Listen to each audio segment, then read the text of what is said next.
মুন্না আপনার সাথে না ভাইয়া? হ্যালো ভাবি ও একটু মুততে গেছে, ওই মুতার থেকে আইলে আমি আপনার কল ব্যাক করতেছি, ওর লগে পরে কথা কয়া দি মনে। ও মুন্না হিসু করতে গেছে? হ্যাঁ ভাবি ইস্যু করতে গেছে। ঠিক আছে ভাইয়া, আসলে তাহলে ফোন দিয়াম। আর ঠিক আছে ভাবি। তোমার কলেজের বন্ধু তোমারে বাঁচাইতেছে, তুমি নাকি হিসু করতে গেছো।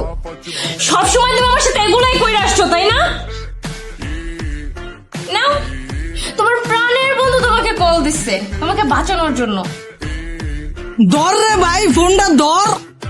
এখন অবশ্যই বলবে বন্ধু ভাবি তো ফোন দিছিল তোকে খুঁজছে, আমি বলছি তুই আমার সাথে। এগুলাই বলবে না? ফোনটা ধরো। ফোনটা আমি ধরতে বলছি, ফোন ধরে লাউড স্পিকার দাও। কি রে বেটা তুই কই? তুই যে বাইরে আইছস, তুই কি আমার জানাই বাইরে আইছস? ভাবি তো আমার কল দিছে রে ভাই। এই কইতাছে তুই নাকি কইছস তুই নাকি আমার লগে, এত এই তোর লগে কথা কইতে চাইতাছে। আর আমি কি কমু? পরে আমি কইছি যে তুই মুততে গেছস, তুই আমার লগে আসস, একটু পরে আইলে কথা কয়া দিমু। আর তুই এক কাজ কর, ওই তুই ভাবিরে কল দে, ভাবিরে কল দিয়ে কবি যে তুই আমার লগে আসস, তাই তুই বুঝে যাবো, বুঝছ তাই? তুমি তোমার বন্ধুরে বলো দোস্ত আমি যদি তোর ভাবিরে ফোন দিয়া বলি তাহলে তোর ভাবি বুঝা যাবো যে তুই কল দিয়ে আমরা সব জানাই দিছস। কি রে ভাই কথা কস না কে রে ভাই?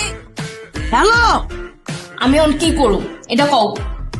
হ্যালো, আরে ভাই কথা কস না। বাদ দাও না। কম না কইতে কইছি ক। হ্যালো দোস্ত,